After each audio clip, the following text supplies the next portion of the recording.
सर्वांना नमस्कार। मी राहुल कर्डिले, जिल्हाधिकारी नांदेड। काल रात्रीपासून नांदेड जिल्ह्यामध्ये अतिवृष्टी मोठ्या प्रमाणावर झालेली आहे। त्यामुळे आपल्या जिल्ह्यातले नद्या, नाले, ओढे, सर्व मेजर डॅम्स, मायनर डॅम्स हे सगळे ओव्हरफ्लो होत आहेत आणि अनेक गावांचा संपर्क सुटलेला आहे। अनेक गावांमध्ये पाणी शिरलेलं आहे आणि त्यामुळेच आम्ही खबरदारीचा इशारा म्हणून जिल्ह्यातील सर्व शाळांना सुट्टी दिलेली आहे।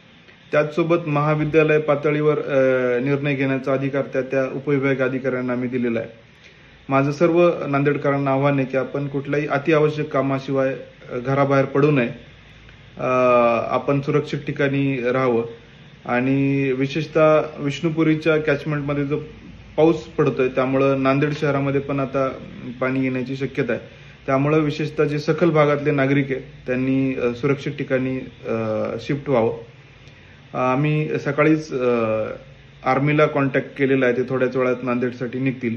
त्याचसोबत बचाव कार्यासाठी आपली एसडीआरएफची टीम आहे, सीआरपीएफची टीम आहे आणि महापालिकेने पण त्यांचं टीम ऍक्टिव्हेट केलेली आहे।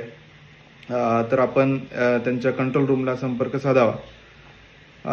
सद्यस्थितीमध्ये निजाम सागरचा जो डिस्चार्ज आहे तो 2,20,000 वरून 1,67,000 केलाय, म्हणजे 53,000 कमी केलाय आणि पोचमपाडचा जो डिस्चार्ज आहे तो जवळजवळ 5,30,000 पर्यंत वाढवलेला आहे।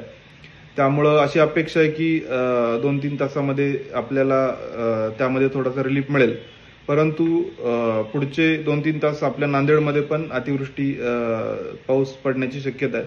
त्यामुळे आपण आपली खबरदारी नक्की घ्यावी आणि कुठली अडीअडचणीच्या काळात फ्लड कंट्रोल रूम आहे तिथं आपण संपर्क साधावा।